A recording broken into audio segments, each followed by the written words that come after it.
السلام علیکم ورحمۃ اللہ بسم اللہ الرحمن الرحیم اللہم صلی علی محمد وعلی آل محمد کما صلیت علی ابراہیم وعلی آل ابراہیم انک حمید مجید اللہم بارک علی محمد وعلی آل محمد کما بارکت علی ابراہیم وعلی آل ابراہیم انک حمید مجید۔ نماز کے بارے میں یہ حدیث ہے، ترک صلاۃ کی وعید میں۔ روایت ہے جابر رضی اللہ عنہ سے کہ رسول اللہ صلی اللہ علیہ وسلم نے فرمایا ہے کہ کفر میں اور ایمان میں ترک صلاۃ کا فرق ہے، یعنی ادا اس کا ایمان ہے اور ترک اس کا قریب الکفر ہے۔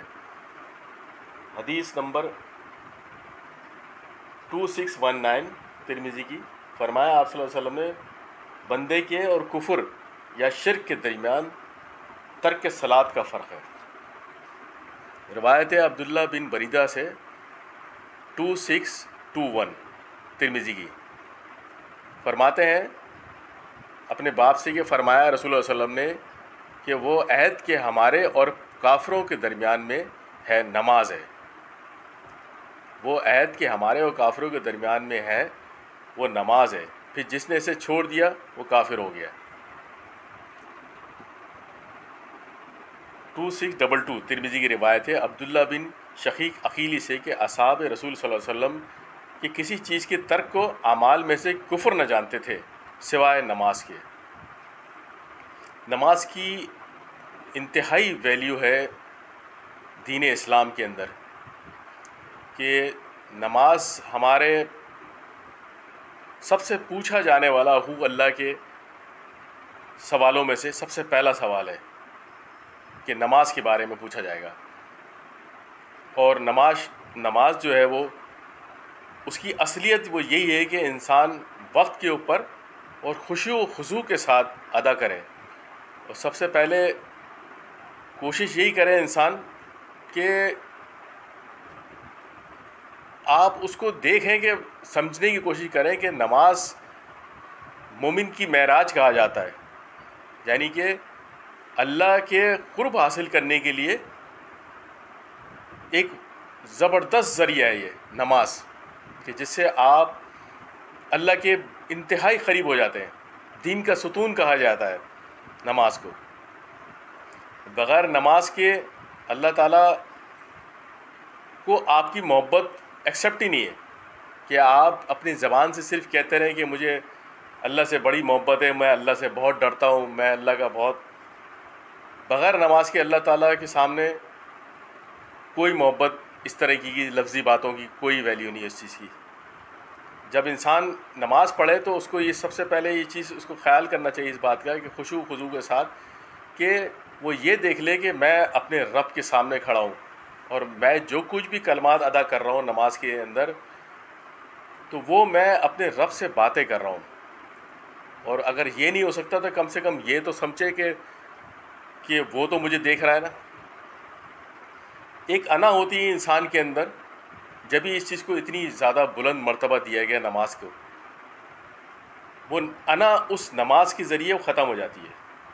انسان کا سب سے جو مغروریت والا حصہ ہوتا ہے وہ سر ہوتا ہے، کہ جس کے اندر انسان کو بڑا گھمنڈ ہوتا ہے۔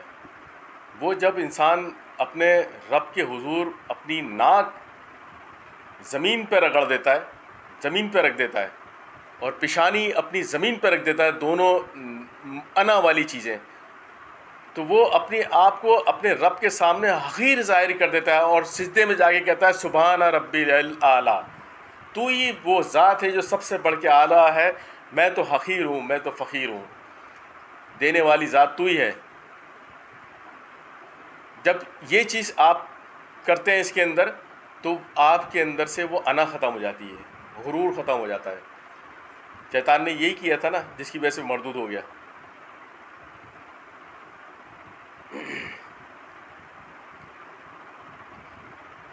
توحید کے بعد سب سے بڑا عمل جو ہے وہ نماز کا ہے۔ جیسے ہم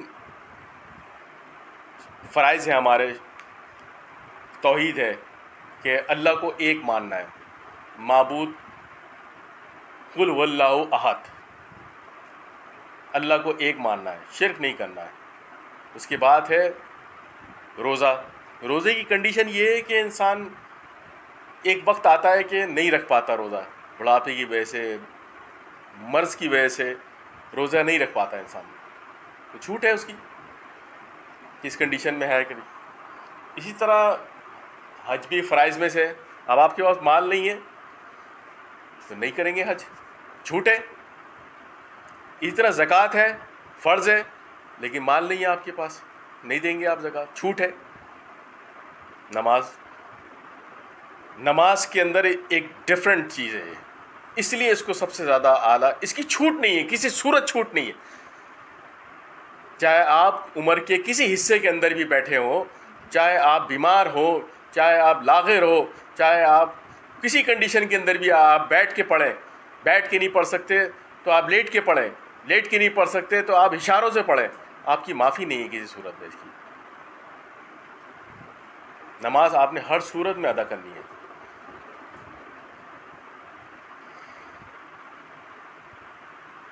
نماز کو قائم کرنا ایسا ہے کہ دین کو قائم کرنا.